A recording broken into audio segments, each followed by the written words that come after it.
സ്വകാര്യ വാഹനങ്ങൾ പണം വാങ്ങി അനധികൃതമായി ഓടിക്കാൻ നൽകുന്നത് ശ്രദ്ധയിൽപ്പെട്ടാൽ ശക്തമായ നടപടിയെടുക്കുമെന്ന് ഗതാഗത മന്ത്രി കെ.ബി.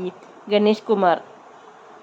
ആർ.സി. ഉടമയുടെ ഭാര്യയ്ക്കോ മക്കൾക്കോ സഹോദരങ്ങൾക്കോ കൂട്ടുകാർക്കോ വാഹനം ഓടിക്കാം. ഒരു ബന്ധവുമില്ലാത്ത ആളുകൾക്ക് വാഹനം പണം വാങ്ങിച്ച് ഓടിക്കാൻ കൊടുക്കരുതെന്നാണ് ഗതാഗത കമ്മീഷണർ പറഞ്ഞത്. ഇക്കാര്യത്തിൽ ഇനി വിട്ടുവീഴ്ചയില്ലെന്നും കളർകോട് അപകടത്തിന്റെ പശ്ചാത്തലത്തിൽ ഗണേഷ് കുമാർ വ്യക്തമാക്കി. ആരും തെറ്റിദ്ധരിപ്പിക്കാൻ നോക്കണ്ട. ഇരുട്ട് കൊണ്ട് ആരും ഓട്ടം അടയ്ക്കുകയും വേണ്ട. നിങ്ങൾക്ക് വാഹനം വാടകയ്ക്ക് നൽകണമെങ്കിൽ നിയമപരമായി നൽകാം. ഇതിനായി രജിസ്ട്രേഷൻ ചെയ്യണം. അല്ലാത്ത പാവം ടാക്സിക്കാരുടെ വയറ്റത്തടിക്കരുത്. ഓട്ടോക്കാരും ടാക്സിക്കാരും നികുതി അടച്ചാണ് പണം ഓടിക്കുന്നത്. അവർ കള്ള ടാക്സികൾ എന്ന് വിളിക്കുന്നത് വെറുതെയല്ല. അവന്മാരെ മണ്ടന്മാരാക്കിക്കൊണ്ടാണ് നികുതി അടയ്ക്കാതെ ചില ആളുകൾ ഇത്തരം വാഹനങ്ങൾ ഓടിക്കാൻ കൊടുക്കുന്നത്. ഇത് തെറ്റു തന്നെയാണ്. ആലപ്പുഴ കളർകോട് അപകടത്തിലും ഇതുതന്നെയാണ് നടന്നത്.